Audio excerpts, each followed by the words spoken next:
Hi, I'm Kay. I am the owner of Brandcom. Looking back, I started as an employee of another well-known computer store here in Olongapo. Nung nag-start yung pandemic, yung husband ko is nag-stay na rin siya sa bahay. Nagkaroon kami ng time para mag-brainstorm ng idea na pwede namin pagkakitaan.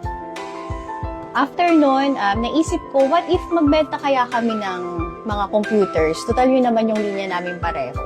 So, September 2019, nag-start kami mag-alok ng mga computers through online.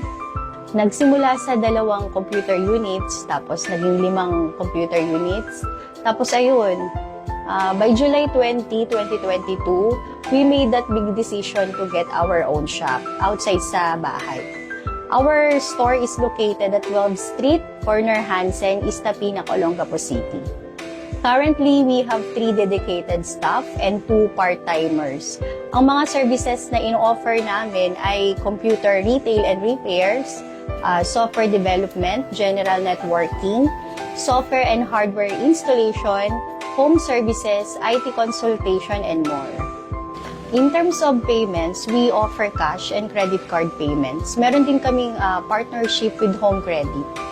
Yung mga clients and customer namin is hindi limited sa Olongapo and Subic.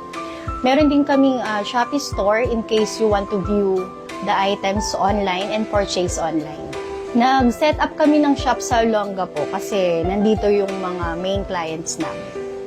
Mahirap nung simula, nakakakaba, even until now, may mga challenges pero nag-take lang talaga kami ng risk. If hindi mag-work, at least na-try namin. Hi, I'm Kay. I am the owner of Brandcom. Our store is located at 12th Street, corner Hansen, East Tapinac, Olongapo City.